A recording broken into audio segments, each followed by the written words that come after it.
Hello, everybody, and welcome to the Backlot 605 podcast. I am one of your hosts. I'm Case Kelderman. Join with me, as always, are my co-hosts, Brian Mensing and Sam Lenz. Hello. What's up, guys? That was a very delayed reaction, Sam. He's like, is it delayed? Now? You were. No, you just seem very delayed. Yeah. My bad. Got to get more coffee into you, Sam. More coffee. Sam is just sitting there. Why did I have to watch a football movie? Actually, Because you know what? It's not really a football movie. I was, not looking forward to the football aspect of this movie, but luckily that I didn't really need to be a football fanatic for this one. I was pleasantly surprised. Mm-hmm. Mm-hmm. That's why we had to bring on someone who I know has watched the footballs. He likes the footballs. I don't think all three of us watch the footballs. I know our guest does, and for the first time ever on the main show is contributing writer to Backlot 605, Andy Erickson. Andy, welcome to the show. Thank you. I am super excited to be on the main show. I feel privileged. I feel like it's been a promotion of sorts. A promotion. I didn't see a single soccer ball in this movie at all. I was so confused. Wrong bad sport. Jokes. They're too bad.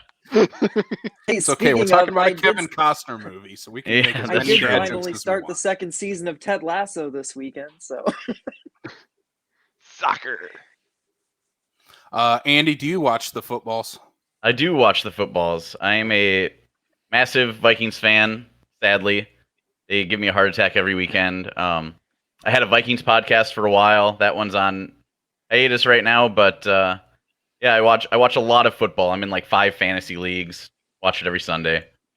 Now, between your fantasy leagues, do you get to try to use the same lineup, or I'm assuming because different picks and everything like that, you're trying to keep straight which league is which? Or yeah, basically once you're in that many leagues, you're basically playing yourself every week, because one team you have these players, but then the players you're against in that league you have on another league, and it's like, well, I want them to do well, but I don't. So you just kind of give up hope very early. I'd be lucky if I just aim for the middle at that point. Yeah. You just hope the ones you paid the most to get in, that your team does well. Well, Andy, I'm going to ask you 2 questions then. All right. Obviously, you said you like the Vikings, and I feel bad for you. But what's your history with football? Is that always been a sport like you've been into, like always, or is it just kind of come on recently? It's always been a sport I've been into. I grew up watching it because my dad did. I remember I wasn't always a Vikings fan because, when you're a kid, you can't like the same thing as your parents. Like, it's not cool.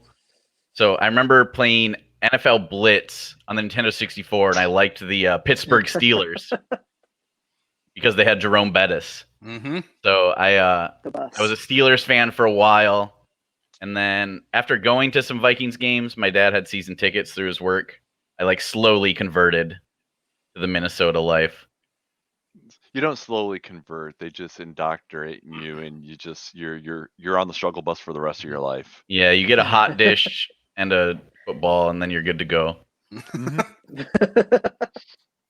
Well, then the other question: what about movies? What got you into to movies then?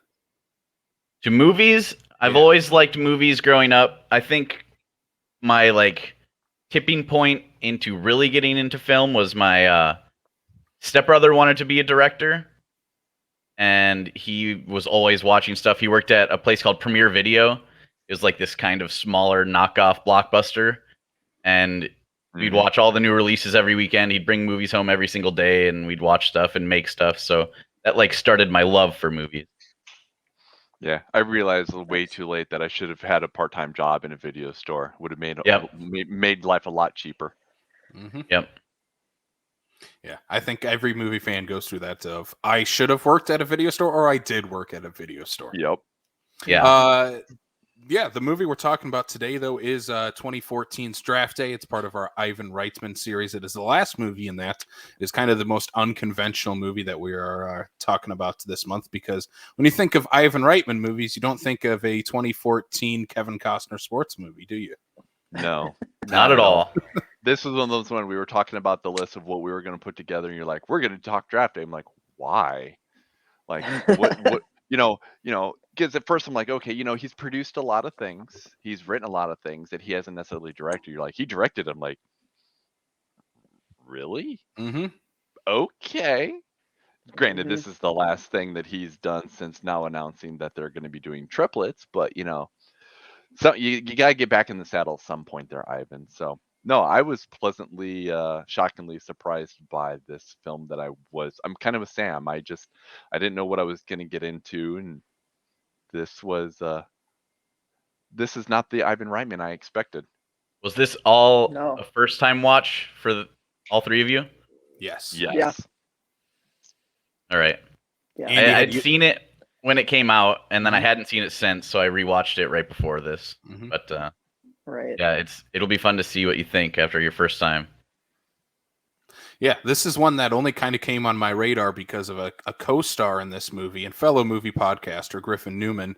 He plays the assistant to Kevin Costner in this, and he's brought it up on the Blank Check podcast numerous times. And I've heard other people mention that this is actually a pretty good movie, even though football you never think of as a cinematic type of sport.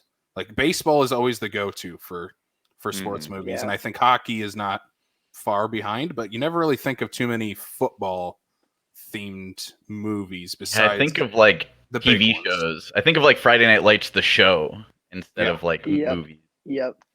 I think whenever anybody says Friday Night Lights, for me, I immediately think of the movie, but that's just because I knew the movie clearly, obviously, before the show existed. But yeah, I mean, I can certainly see I have another one that I think of when it comes to football movies, but this is not usually the Is it first The one. Longest Yard? Because that's Is it the only Waterboy? football movie. No and no. Oh. I will reserve God, I myself forgot for about later. Waterboy. Yeah. I will reserve myself for later because it's my double feature. It's his double feature. And Oh. actually, I Crap, I don't hadn't think it's even the one thought I about would a say double because I don't feature. know if you've seen this one. You haven't seen Remember the Titans, have you? Nope. Okay, so it's not that one. Wow. All right. I know that's just it. I mean, sports movies in general are just not a whole lot in my wheelhouse. It's not to say that I don't watch them and whatnot. Like Field of Dreams, I absolutely enjoy, and I've seen it multiple times and whatnot. It's just that when they come around and whatnot. Heck, for the longest time, I remember when I bought Coach Carter, and it sat on my shelf, and to the point where I bought it, sat on my shelf, and sold it to Last Stop. I've still never seen Coach Carter. So, it's one of those things. It's just, I don't know. It's a good movie. I always say I don't like sports movies. And then now that I'm thinking of it, you're bringing up Coach Carter. Like I'm thinking of the sad Ben Affleck basketball movie from last year, Which was and good. all these things. It was great. Miracle Yeah, and Miracle is a great hockey Miracle's movie. incredible. I'm thinking about all these movies, and I'm like, maybe I do like sports movies. I don't really like sports, but I really like sports movies. And I especially like them because you're always getting, I don't know, you're always getting a solid performance from whoever it is, because it's usually like a legacy actor. It's usually Costner. It's usually, like someone who is going to bring a little bit of gravity to the situation. Ben Affleck, Sam Jackson. And like, I don't know, it's just cool. It's cool that we've got Kevin Costner kind of returning to the type of sports movie, not necessarily the type of sports movie, but the genre that kind of boosted him into the next level. Whenever I think of Kevin Costner, he's the king of sports movies. Like that's like if you're looking at Kevin Costner movies, you can look at like Dances with Wolves or like Waterworld, the big budget Costner movies. But kind of a legacy that Costner has left behind is the sports movies guy, especially baseball. You have Field of Dreams, Bull Durham. Bull Durham, the perfect game? Is that what it's called? I think so. Yeah, and then you have Tin Cup if he's jumping into the golf. McFarland USA, where he's doing a cross country movie. Like Kevin Costner is like doing every sport. I didn't know that was a cross country movie. That's cool. Yeah, it's good. It's good too. Like every Costner sports movie goes like together like peanut butter and jelly, and this is no different. I think he is really the heart of every time they'll show up, that he shows up in a sports movie. And sports, I think, is just one of those things that inherently works as a movie. because it's so combative. Right. Yeah, There's and like a there's like built-in an conflict. yeah, there's a right? built-in conflict, even so much so in this movie where we're not even talking about a sports game. We're talking about like a day, an event within sports, something trying to build your team, to build your organization. Like, I think that's what is kind of most interesting about sports in a way, is Yeah. that you can have all these other different types of elements and you put them together all into one, and you create this like how this movie comes out. Because I'm not going to say what I'm going to compare it to because it's my double feature pick. Right. But for this movie, I think it does work even if you're not a sports fan, because Yeah. there's just human drama behind this Mhm. movie more so than Yeah. sports drama. The thing is, from its opening moments, it gets you to care more about Kevin Costner's character than the sport that it's about. Mhm. You know what I mean? Yeah. I think Those are always and the best ones. the casting of Kevin Costner is great because you think of him as like all those young hotshot Kevin Costner sports movies, and now he's Yeah. like the older one dealing with these hotshot athletes. Mhm. And I Yep. think Yep. like the casting of Costner, to see the duality of those two things is really great from them. And he Yeah. clearly has the ability to, when he needs to lay down the law and give you the dad look and tell you this is what it is and don't you bucket what I'm doing here because I'm doing my job. Most people are like, all right, we're just gonna back up right now. There's clearly one person who basically keeps bucking at him and whatnot, which is why I really think having Dennis Leary as the coach is he's Mhm. that very good personality to be like, if anybody's gonna buck up against Costner, I'm gonna do it. Brilliant casting across the board, because I Mhm. mean, you've got all these character actors that manage to make, I mean, none of them are given a lot of screen time aside from Costner, and all Mhm. of them manage to make their characters kind of pop and are make sure that they're memorable in some kind of way. Mhm. And that kind of goes for everybody in this movie, including the players that are potentially going to get drafted. I mean, we have Yeah. some big I was names in there surprised. too. I didn't realize Chadwick Boseman was in this until Did it- he popped I did up the on same thing. screen. And Mhm. I was like, "Oh my god, that's Chadwick Boseman!" Like it I was, had Did- seen did- the it was movie such and a I cool forgot about it. surprise. I was say, Yeah, did you do a little bit of a jaw drop when you saw him on screen? yeah, a little bit. Like Because it was kind I of weird because I don't know. I'd presumed that I'd seen or at least knew of everything that he was in, and so I wasn't expecting to. I just wasn't expecting it. It was Mhm. just one of those like but weirdly like I warm think surprises. I think part of that is though, because when I looked him up, because I was like, I had no clue and whatnot. If you look at his filmography, and to when he really came to like people like, oh, I know who Chadwick Boseman is, kind of thing, right? This is basically the first thing he did. He did this before he did like 42 and stuff like that, before he really started to like make a name for himself. Because prior to that, it was basically all like an episode of TV here, an episode of TV there. So at this point right now, nobody knew who Chadwick Boseman was, and that's where like now we're like, oh, hey, it's that guy. Mhm. Right. Well, yeah, I think this is right before the time that he really blows up, and Yep. I was more surprised seeing him in here because I know how old Chadwick was at the time, and I'm like, you're supposed to be playing like a 21, 22-year-old? Okay, all right, sure. Yeah, but he's Yeah. he had a little bit of that. He had the baby face. He had enough of a Yeah, baby face. it was still going on. I'd believable. say. Yeah, It was still. that's why I was just thrown off, just because I knew how old Chadwick was. And I'm like, Yeah. all right.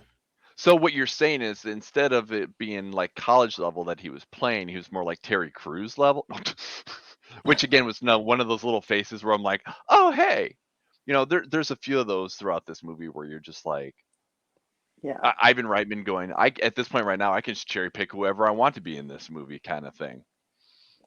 The But funny again, thing is I was watching this and I thought, oh man, like I figured it was like Moneyball and it was based on a true story. Mm-hmm. And the suspense was killing me. And I am a product of ADHD and the internet. And so I went to look up the real story. because that's how I like. If there's a real story involved with a movie, that's how I convince myself that I haven't technically spoiled the movie because it's just real life. And I went to do that, and I realized it was fictional, and my rules kept me from reading the actual plot. So I was like edge of my seat for the entire, like the entirety of this movie. I will tell you this much. I'm not huge into football like say Andy is, for example. I do have my team that I've grown up, being my team since I was a kid and whatnot. But I also know enough about the NFL to know going right into this movie, I was like, this is 100% fictional. Because there's no way that we're going to get the underdog story and get the amazing team that's going to come out of this from the Cleveland Browns. Yeah, I was just going to say this is a very unbelievable story because it pitches the Cleveland Browns of, oh, they're going to turn it back around. No, they Like no, they're not. They've sucked for kind of forever. And you could have straight up told me that the Cleveland Browns, like, I didn't know that. I didn't know that the Cleveland Browns still sucked. So I was like, yeah, maybe. Let's put it this way, Sam. I have my boss is from Ohio, and she's a diehard Browns fan, and I take every opportunity to let her know that she is a fan of a legacy team that has never won a Super Bowl in 50-odd years. And there's a reason Cleveland is called the mistake on the lake, Sam. Yeah. Let's jump into the actual plot of this movie, since it's not based on a true story. It involves real people and obviously the real NFL is the whole catalyst for the movie. But Kevin Costner, he plays Sonny Weaver Jr. He's the Cleveland Browns GM, and it is set on draft day. We're about 12 hours from the NFL draft for that year. Also during that day, Kevin Costner's secret girlfriend, lover, co-worker as well. Jennifer who's Gardner. who's like 20 years younger than him. Naturally, it's Hollywood. Yeah, there was a massive, like, usually I don't notice the age gaps very much. I noticed this age gap. I think they're closer in age than what we think. I'm saying within 15 years. That's my guess. I can tell Andy's looking it up. Right. So he also finds out that his love interest for the movie is pregnant and about to have a kid. Also, if not to add any more stress to this guy's life, his father has just passed away about a week prior. And he's known for having fired his father from the team. He's now Andy fired his father from his team, and his mom is kind of a crazy person who wants to spread his dad's ashes on their practice team that he is his name is on draft day of all things. I also how convoluted this guy's life was. There's some things happening on this. This one day, there's a lot of things going on. Yeah, it's one of those things that if there's one thing I would take away from this here is the fact that there is so much that's going on that's like, you probably could have tied up a few things or maybe not included a few things, I mean, the good thing is it's a very tight, basically 100-minute movie. But at the same time too, you're like, but did you need this? Did you really need that kind of thing?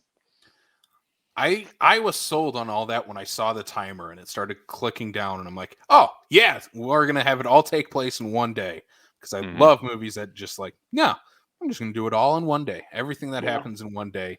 And it's like, yeah, you're gonna have all these conflicts on one day just because that's how it's set up for a cinematic movie. But what I mean though, for example, is you could still have the dynamic with Jennifer Gardner and him and whatnot, but you don't necessarily need to have the baby aspect part of it. It could just simply be the workplace romance that everything is a secret. Like that little bit would have taken nothing away from the movie. Yeah, I think they wanted to play like their idea was to play with his father passing away and him learning he's going to be a father, and the comparison of the two and how he deals with that, but they didn't, I feel like, fully dive into it as much as they could have. They could have left out the pregnancy thing and it wouldn't have really changed the movie at all. Right, exactly. Yeah, to the point where it's like, if you would have had an extra 5-10 minutes just to give the additional scenes, to give that context, to give it meaning, then it'd be like, okay, keep it in. But otherwise, it just feels like it's a very semi-throwaway plot point that, if you remove it, you literally removed like 2 minutes from the movie. Yeah. You've got that kind of like little heartwarming part at the end where he tells his mom that, she's going to be a grandma or whatever, but it didn't relate enough to his own father issues for there to be a thematic through line between the two. Yeah, And exactly. I think that's where like both of those plot lines feel a little extraneous just because they didn't bring them together in a satisfactory way.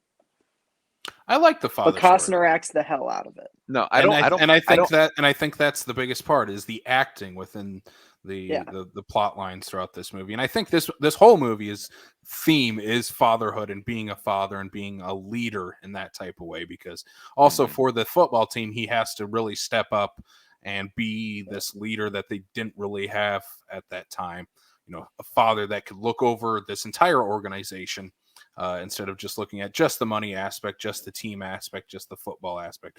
But I think it works out well. The stuff I didn't like is the stuff with the mom, where she shows up and is like, yeah, we're going to spread the ashes today. I'm like, shut up, Mom. Get out of here. Why are you here? Why are you doing this right now? Of all days. Of all days, and it's the fact that if she was a professional football player's wife, she clearly knows. She knows the importance of the draft. To the point where it's like, unless it was literally decreed in his will that please spread my ashes on the 50-yard line of my training field on draft day, like clearly you could do it the next day. Yeah, and then Kevin Costner, he's like, Mom, I don't have time. Like, just leave me alone. I can't. And then the next scene is him like going for a walk with Jennifer Garner on the practice field, like holding hands, they're like talking. Like, you might have had time to, spread your dad's ashes if you really wanted to. Yeah. And that's where it's like, at least for the dad aspect of it, like I get it because, he that character, granted, not a person within the movie and whatnot, but is a character that is built around not only him, but also the team and everything like that. Like there's a presence amongst outside of him, whereas like the whole baby thing, like you could have done without, but at least for the like Casey, like you said, like him being the father figure to the team and whatnot, is him basically trying to show like, hey, you guys all respected my father and whatnot. Now it's my, I want you to respect me, basically in that same kind of type of scenario. You also look, well, spoilers here. What I'm going to say here is the players 2014 spoiler free. Spoilers for a not based on a true story movie. The players he picks ends up picking by the end of this are either have their father is Terry Crews, the legacy of his son wants to play for the Cleveland Browns, and that's all he wants to play for. Drafts him, drafts Chadwick Boseman, who is not a father but an uncle to these two young kids who just want to see their uncle succeed in the NFL. And is basically a father to them. He is the father to them because they make reference that the mother passes away. He is their father figure. Yeah. Okay. Yeah. So then, I mean, again, the theme of fatherhood is spread throughout this movie, even so much so into who he picks by the end of this movie, and who does not get picked. And who does not get picked? Yeah, that guy's a douchebag. Oh my God! You know what would have been hilarious though, as we're piecing all of these themes together. It would have been so funny if Ivan would have started directing this, and halfway through this movie, he got fired and Jason got brought on. That would have brought the themes like total 360, complete break the fourth wall into this world. Our themes are going to be completed with Ghostbusters Afterlife. Yeah, Ghostbusters Afterlife. Yeah. It's the same deal. I was just waiting for the movie start. The movie starts out like Stripes and ends up like Juno. Yes, exactly. Because they may come from the same DNA, but they clearly make two different kinds of movies. Oh yeah. Oh yeah. Yeah. Which I mean, this is a different kind of movie for Reitman. Yeah. I don't find this movie very it's got humorous moments, but it's not a comedy at all. Yeah, you could watch it and you're not going to be able to just tell based on the movie itself that it's Reitman. No, and that's why I said when we brought it up originally, I'm like, why are we doing draft day? That sort of thing. But you also think of some other directors and whatnot, the courses that their careers have taken and whatnot. The same guy who made Stripes in 81 isn't gonna make the same kind of movie almost 35 years later kind of thing. He's not that same person. So if you're making raunchy sex comedies into your 70s, you're a little creepy. Yeah. Or your Mel Brooks. Yeah, Mel Brooks can do whatever he wants. He's Mel Brooks. Yeah, Mel Brooks is exactly. great. But I think a good through line through all of the Reitman movies is he is a damn good director of his actors.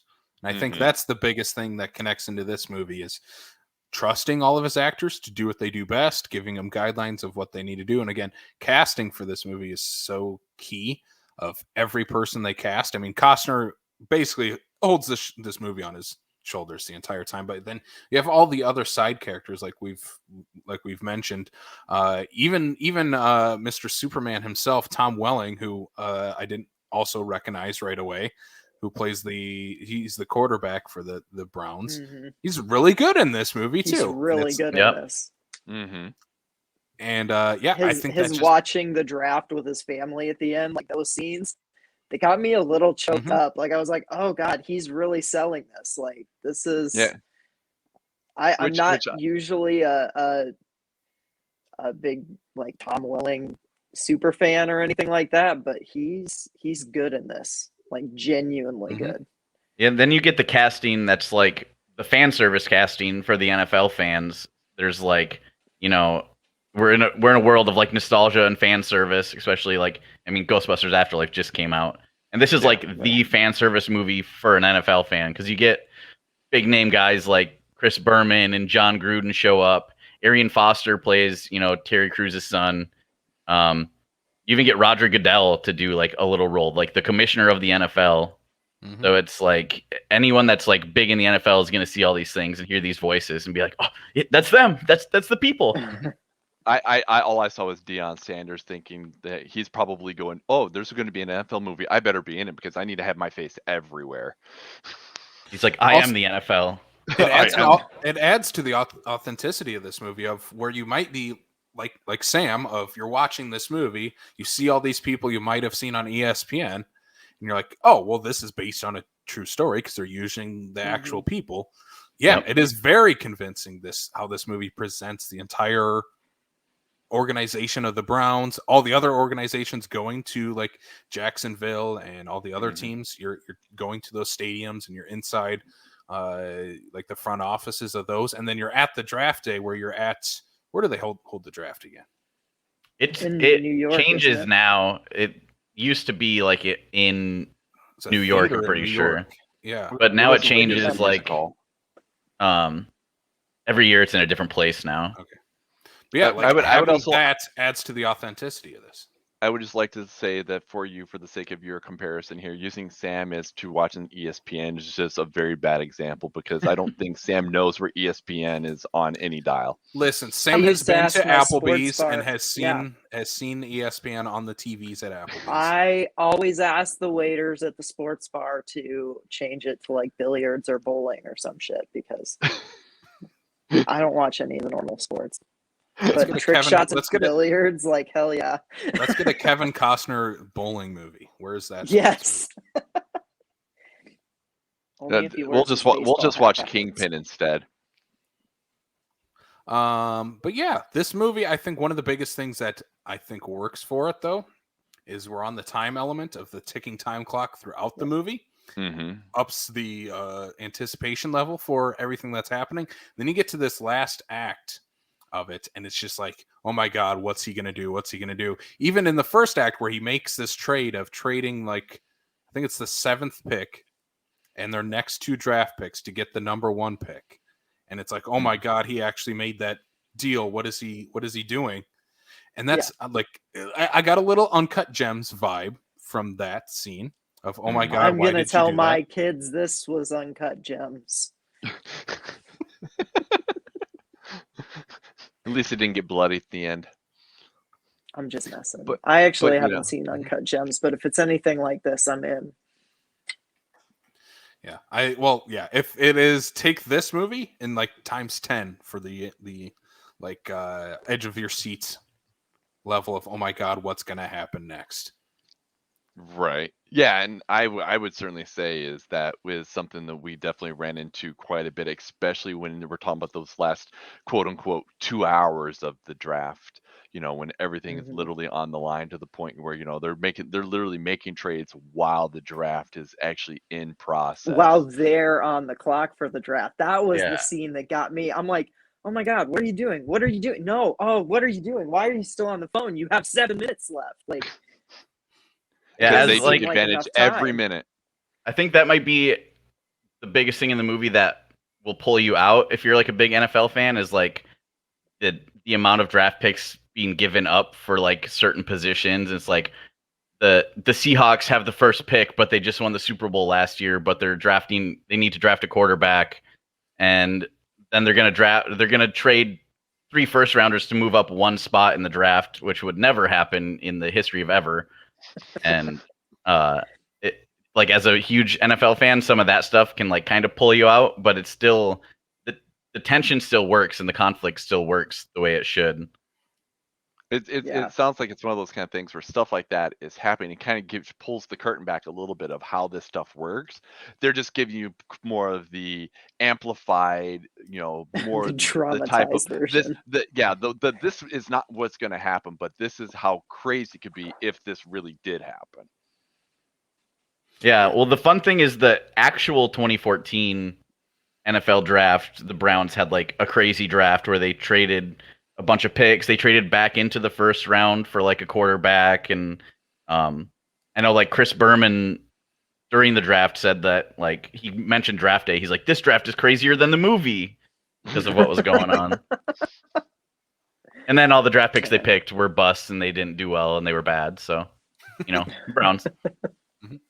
Yeah, that's one of the things that as I'm watching this movie and be like the legacy kid where he's like, I just want to be a Browns player just like you, Dad. And most kids nowadays would be like, I don't want to be a Browns player like you were, Dad. Last year they won a playoff game, and then this year they look bad again. So they had 1 year of goodness for them. And they've also had an 0-16 year, but let's not talk about that. Yeah. They just need to get Kevin Costner to be their GM. Yep. That's and all. need to change their name from a color. Yeah. The worst color at that, too. Kevin Costner can do anything except accents. I remember a couple years ago when they were looking for a new like GM or head coach, there was a legit rumor from like an NFL journalist that they were looking at Condoleezza Rice for their position as like a head coach. And it was the most Browns tweet I've ever seen in my life.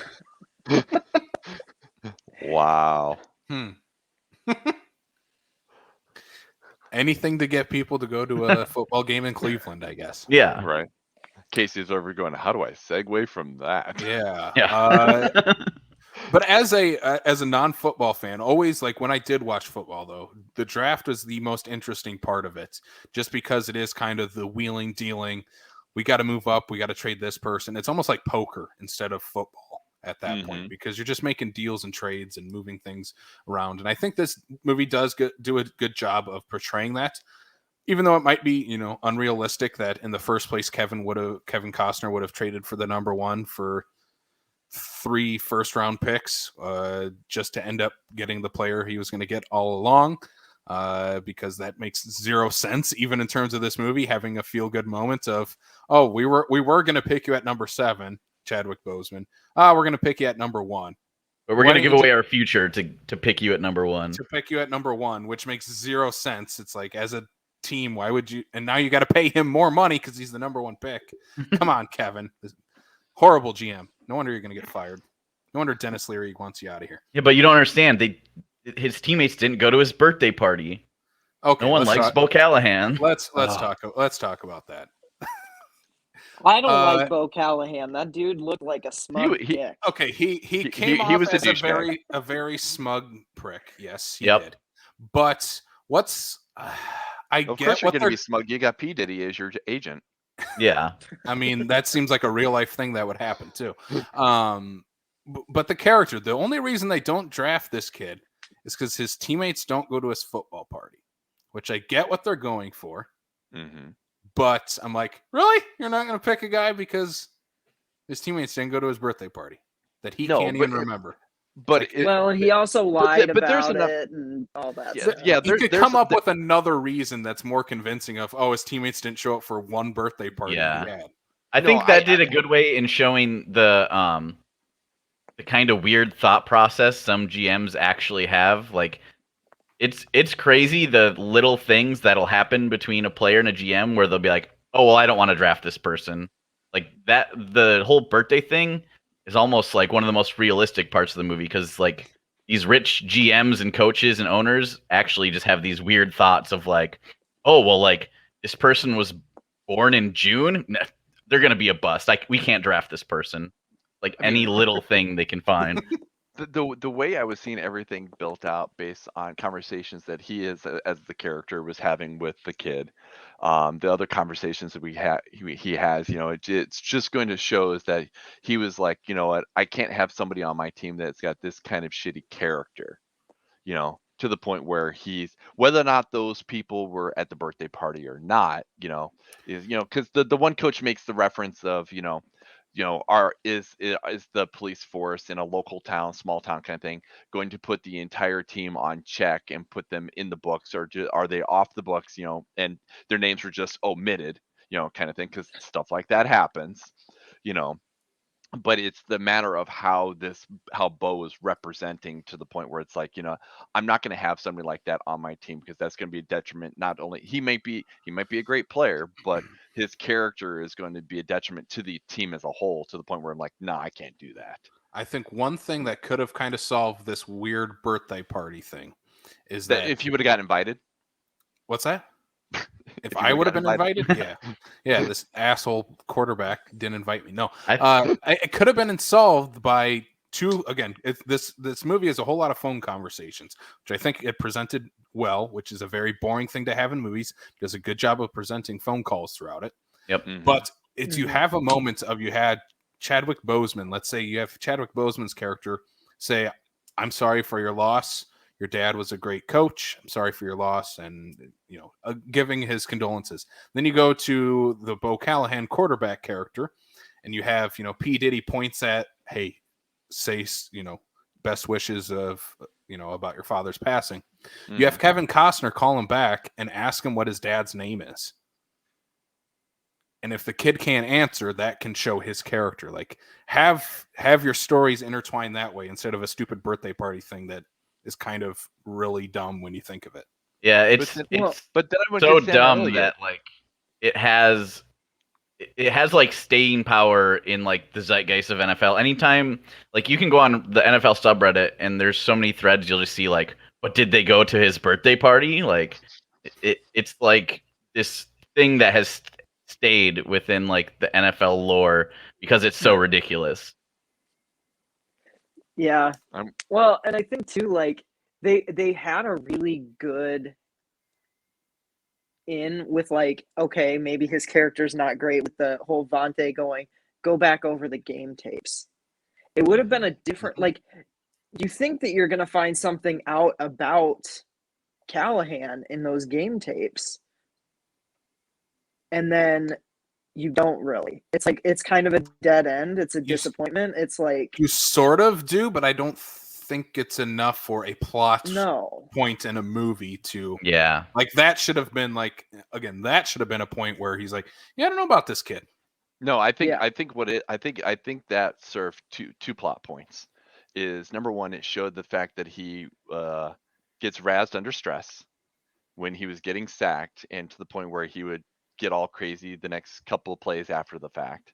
But then also for the sake of the character, his character has not been able to handle the stress for the Bo side of things, but then also for Chadwick Boseman, who is willing to get himself ejected for a game for the nephews to show what kind of character he has. So I think that more or less kind of semi throwaway, like I see where you're going, why it might not necessarily be needed, but is basically showing two different character moments at the same time.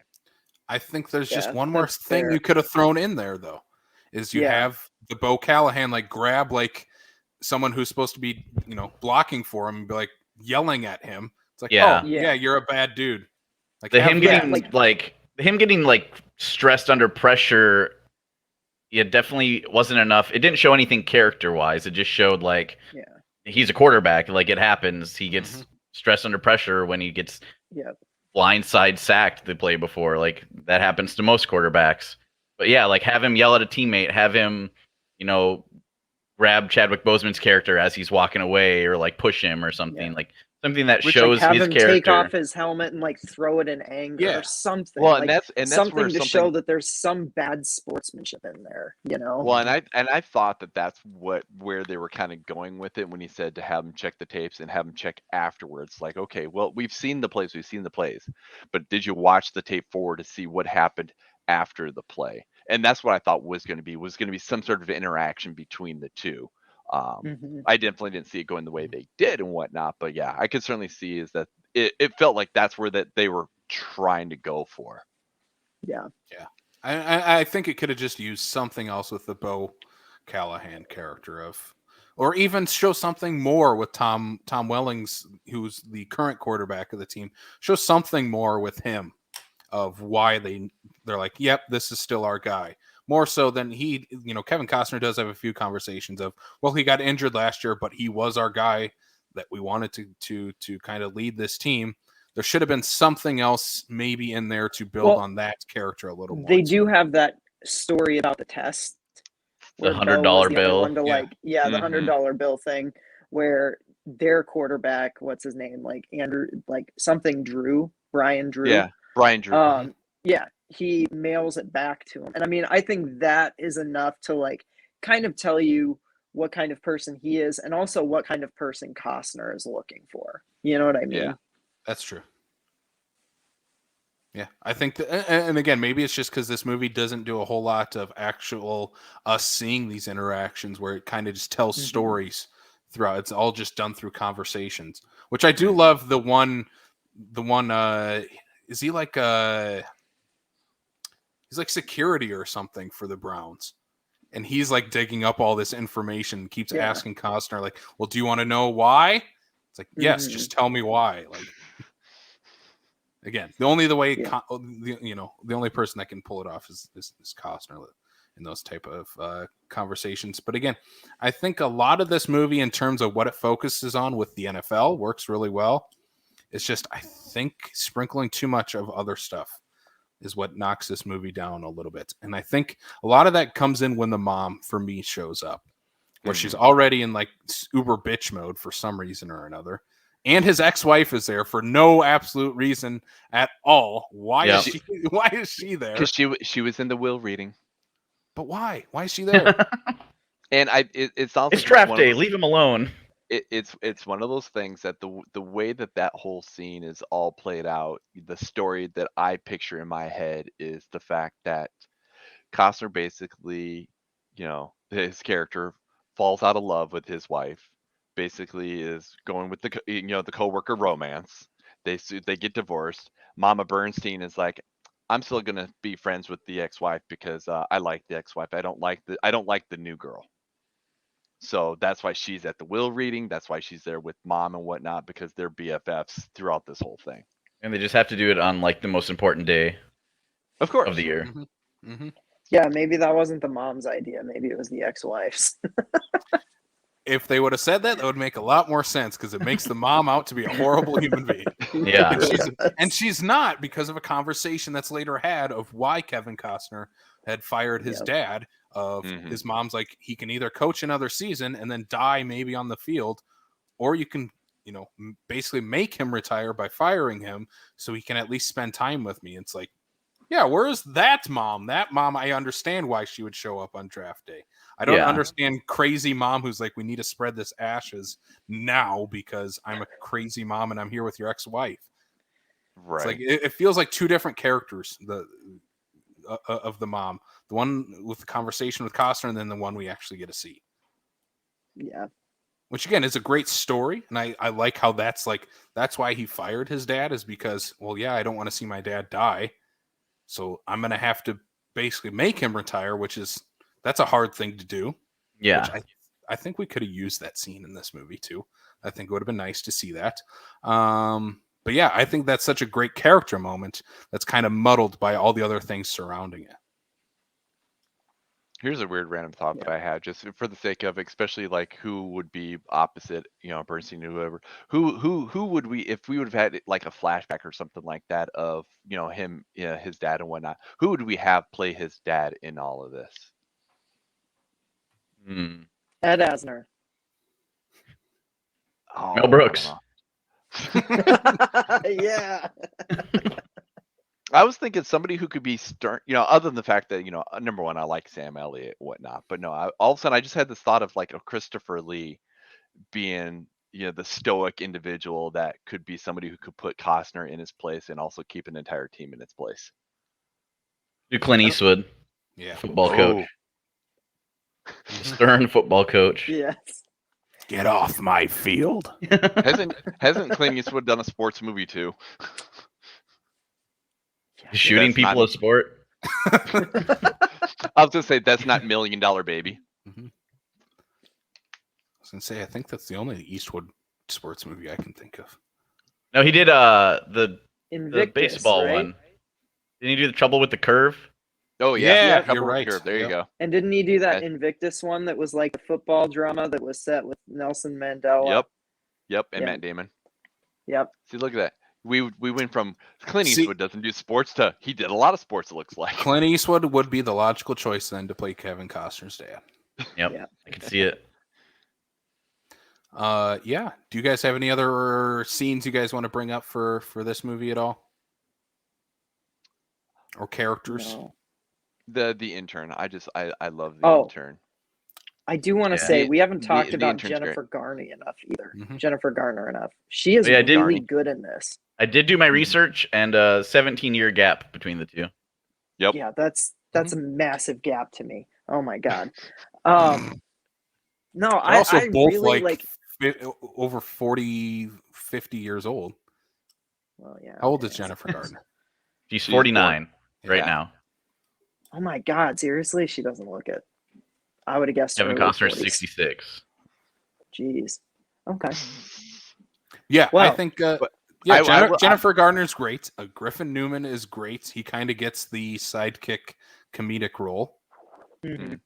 I just say think for like the Garner sake- is the well, best like mediator. Like she's very good at having those characters like that are a calm center to a scene. You know, yeah, well, because she's one never of the like ones the high player. I love that.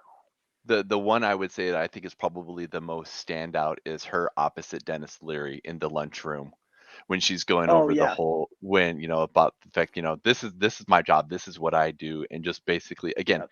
like I said, there's very few people in this movie that I think could put like certain people in their place and whatnot, or have a good dynamic that makes it match. And her going up against Dennis Leary to the point you're like, yep, he's done. Like, put the fork in him. He's there.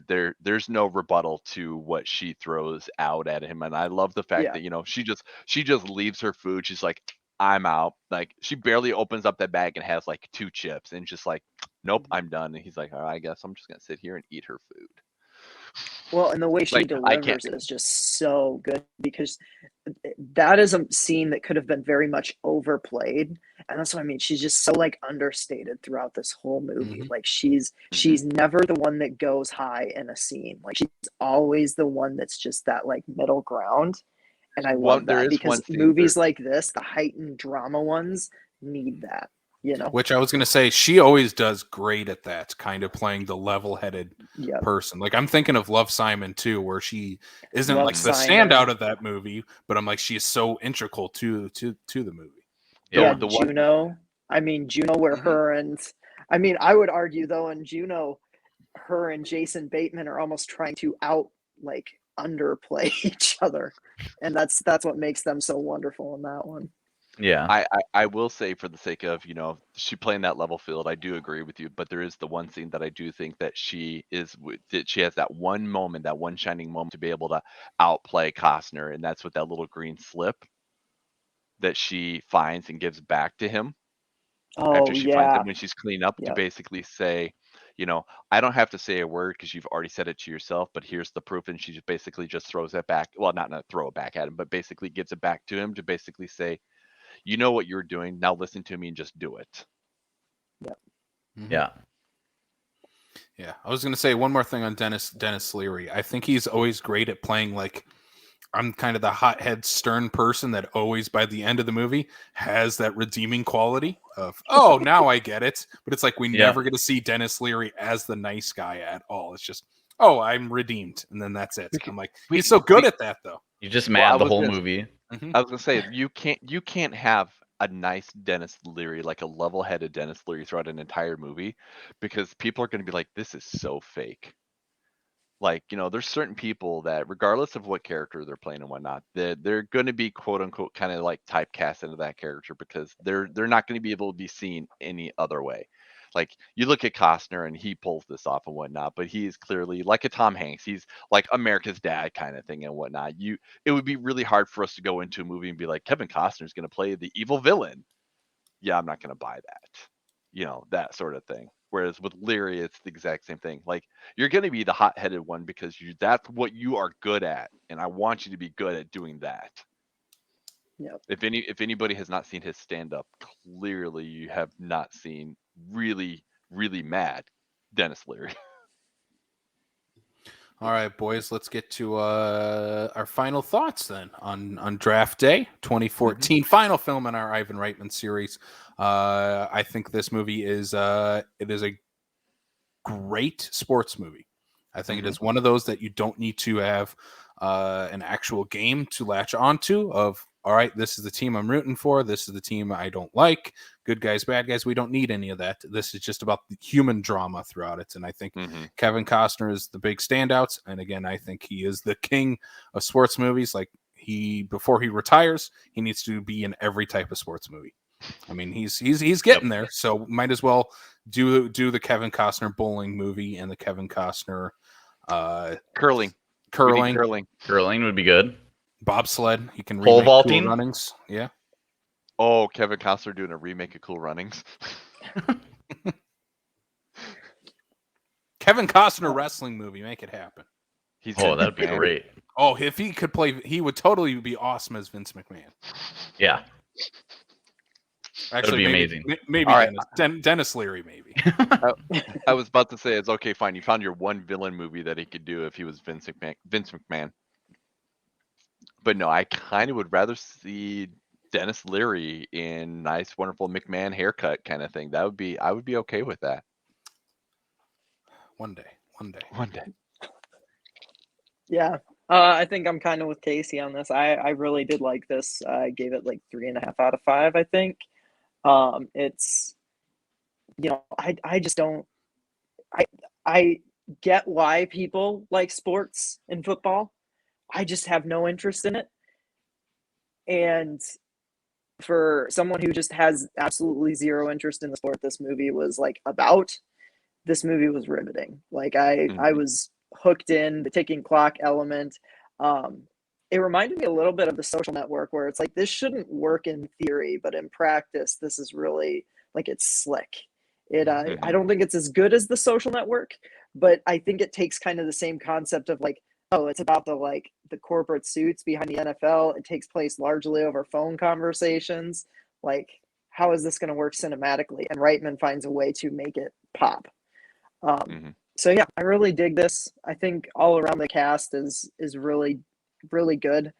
Yeah, I'd recommend this to anybody who's just a movie fan in general, because I went into it with no knowledge of even how the draft worked, and I was able to A, keep up, and B, really enjoy it. So Yeah, anyone that's like hesitant because it's a football movie doesn't like, they should just pull the trigger and watch it, because you could insert any sport into this movie and it would be the exact same story, the exact same quality. You could change out the teams, whatever the case is, because I mean, even with the whole Seahawks thing and whatnot, you could have had any team be that other team and whatnot. Yeah. Yeah. I enjoyed it. I enjoyed it overall. I think I gave it 3 stars. I think it's like one of the most like inoffensive, like everything is done well. The acting is good, the directing is good, the editing is good. Like they make it interesting with the phone calls, like Casey was saying. They do like this kind of split screen during the phone calls, but then they like blend together. I think the casting is great. The the casting of Kevin Costner is really smart from Reitman. Yeah, it's just the conflict works really well, and the tension works really well, and I would definitely recommend it to anyone who hasn't seen it. Yeah, I know. I'm pretty sure if memory serves correctly, I gave it 4, but that's mainly because, like you said, I mean, in terms of how it was put together, the way it was directed, the casting is phenomenal. For me, it's just more or less just a little bit of this little subplots in the story that I think could have been either tweaked or removed completely that would have just made it a much more solid film. But otherwise, no, I'm with Sam. I'm familiar with football. I'm familiar with the NFL and a lot of stuff that goes with it. This is very much it's based around football, but is like you said, Andy, insert type of sport here, and it's going to work. And if anything, this could potentially make somebody kind of interested in more of it, just because there is more to it than just the 16 weeks on the field. Kind of thing, that there's all this back, story. I enjoyed it. I enjoyed the crap out of it. And I would recommend anybody watch it, whether you're a sports fan or not, because it is a very good, solid movie just in general. All right, boys, if you're going to pair Draft Day with another movie for your ultimate Draft Day and blank double feature, what movie are you guys going to pair this one with? Dun, dun, I dun. think I'm not gonna I go would go. You want to go, Sam? Go for it. No, you go. You go. Okay. I think I would do. It was brought up earlier, but I think Draft Day and Moneyball would be a great double feature. Moneyball, in my eyes, is just like a more elevated, kind of better in every way. Draft Day, it's more about the characters and less about the sport. And it's a lot of talking, but it keeps you interested the entire time. I mean, obviously, when you have Aaron Sorkin writing, that tends to happen. Mm-hmm. But yeah, I would watch Draft Day and then watch Moneyball to watch a better version of Draft Day. Mm-hmm. Nice. Yeah. I was gonna go kind of obvious and say like Bull Durham or Field of Dreams, but I don't think I'm gonna do that. I'm gonna go with a Kevin Costner movie that I guess I don't know how you three feel about this. I watched it when it came out back in middle school, and I've always really loved this one. But Dance with it is Wolves. The Guardian with Ashton Kutchner, the Coast Guard movie. It's not Mhm. necessarily a sports movie, but it deals with like a former like swimmer who joins the Coast Guard and has to learn stuff under the tutelage of a gruff and surly Kevin Costner who has a heart of gold. And it's pretty by the numbers for like your military kind of training films, but I just love it. I think it's really well acted. I think it's the best work Kutchner has ever done, and It I is. just It really is dig one of it. those. It is definitely one of those ones where you saw the dramatic side of Ashton Kutcher and go like, oh, Yeah. well, you can actually make something that's not meant to be funny. He can Yeah. act like, and that movie proves it. I love it. I know it's like not considered a great movie, but it is one of my favorite Costner movies. And yeah, the whole time I was watching Draft, every time I watch a Kevin Costner movie, I always get in the mood to watch The Guardian afterwards. So that's my. It's a good feature. movie.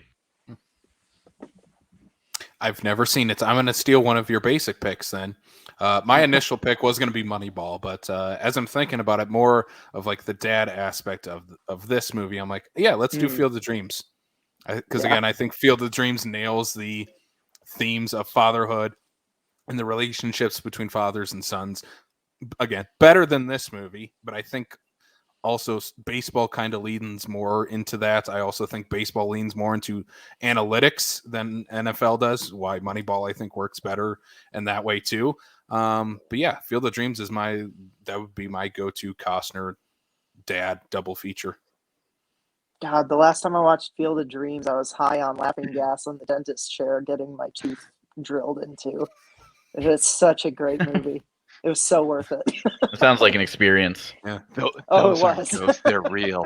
Those are not ghosts, they're real. Sam's just sitting there and gets to the part. It's like, Dad, you want to have a catch? And he just starts laughing. Oh, this is so funny.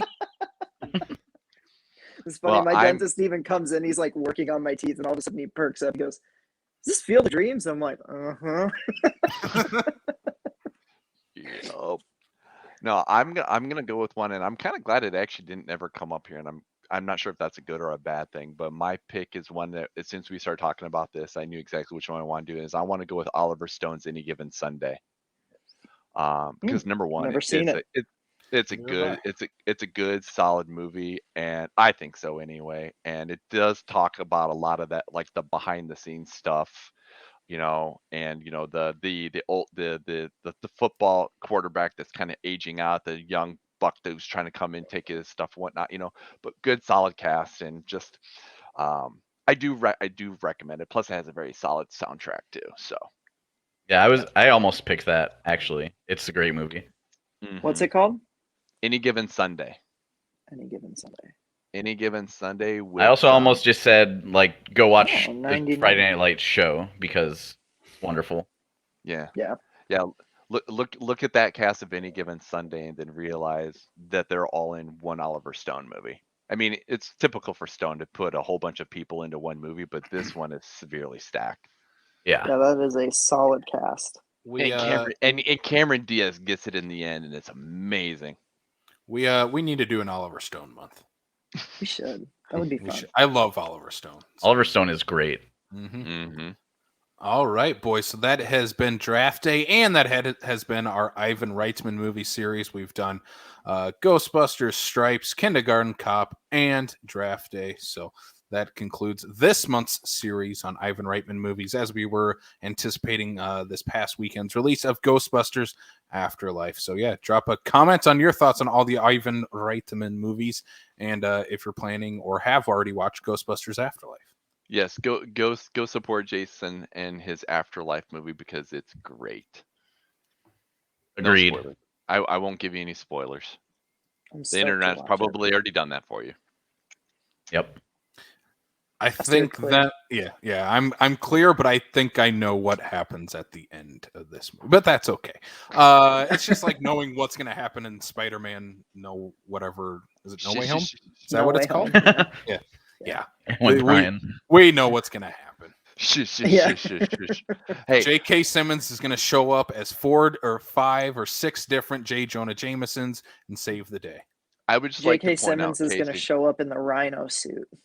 Alternative J. Jonah Jameson. Smoking and he's going to have a Russian accent. Yeah. I would just like to point out, Casey, you should have gone to the screening of Ghostbusters Afterlife that I did. Because as much as you complain about trailers, we got one trailer in front of Afterlife. That was it, and it was not a Sony one, so I was able to stay clear of Spider-Man as well. Yeah, but did you still get that dipshit crypto.com Matt Damon Nope. ad? Because I can't stand that thing. Oh my god. Nope. I still haven't seen a trailer for Spider-Man yet. I've been successful at avoiding them. Same here. No, we got the Matrix, the trailer, and then we got the Cinemark stuff, and then we got our movie. That is shocking that Cinemark would do that. They have been a corporate shill of we need to plug anything and everything that will give us money. I swear to God, I think the last time I went to Cinemark, they played the crypto.com ad twice. I was like, stop. Just cut it out. My theater here plays a max 2 trailers before every movie. See, and it's I great. wish Cinemark was like that. Cinemark you're pushing 6 trailers plus ads. Yeah. It's better. Yeah, I don't miss being in Sioux Falls for the Cinemark trailers. You're like, there's the start time, and then you put in like 30 minutes for the actual start time. I mean, I swear to God, by the time Licorice Pizza comes out, I'm already going to be sick of it because I've seen that trailer I don't know how many times. Like, it's a great trailer. Oh my God. I've avoided that trailer too. It's a great trailer, but I have seen it before the last like 6 movies I've been to in the theater. All right, I physically leave the theater during trailers, so I don't see anything. That's a good idea. All right, let's wrap this thing up. Andy, where can people find and follow you online? People can follow me on Twitter at It's Andy Erickson. Awesome. Cool. Awesome. Thank you so much for coming on. We got to have you back on, and you and I have to talk wrestling sometime and get Sam into wrestling too. Thanks for having me. We'll successfully get Sam into wrestling. Sam, and I think you would fall in love with it. I have a couple matches that are like, the matches you show people getting into it that I think it'll work. Okay. All right, we'll have Okay. to talk about those. I'm willing to try anything. We'll find a way to hook you on it, Sam. You can follow everything and anything we do by subscribing to this podcast on Apple, Spotify, Google, Stitcher, Amazon Music, and on YouTube to see our lovely faces. Brian, where can they find us on social media? Get Sam to do anything. You can check us out on Facebook, Twitter, Instagram, and Letterboxd HQ at Backlot605 on Facebook. We also have the South Dakota Film Community Group, film lovers, film enthusiasts, filmmakers, just people who generally just like talking about movies. Join the conversation because we'd love to talk about it. And speaking of that, I'm going to jump in quick. Sorry, Sam, and then I'll throw it to you. We had the South Dakota Film Community Meetup tonight. If you're listening to this the day that this drops on the 24th. I was like, oh my God, that's tonight. No, tonight as this episode drops, Sam. Remember, we record these early. Yeah, that's we are right. we are That's right. professional. Come out tonight, 6 to 8 p.m. Sam had a heart attack just now. I did. I was like, oh no, I wasn't prepared to go out tonight. I don't want to leave my house, but Sam will leave his house tonight, Wednesday, 6 to 8 p.m. Full Circle Book Co-op. And then we also do have coming up December 2nd at 7 p.m. our Christmas movie countdown at Average Joe's Gaming and Tea.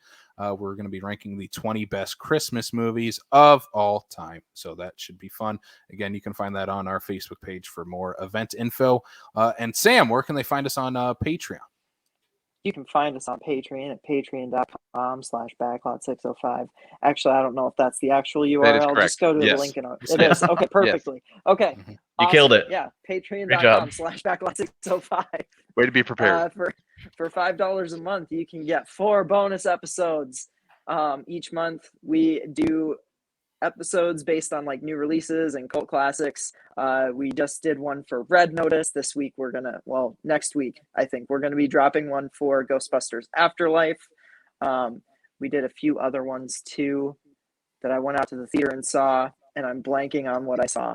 Last Night in Soho. Last Night in Soho, that's right. The Eternals. And the Eternals. Yes, how did I forget both of those? That was when I was the odd man out on the both pretty forgettable. Apparently, even though I raved about them. And next month we haven't solidified our lineup, but we're planning some pretty cool stuff, some holiday themed.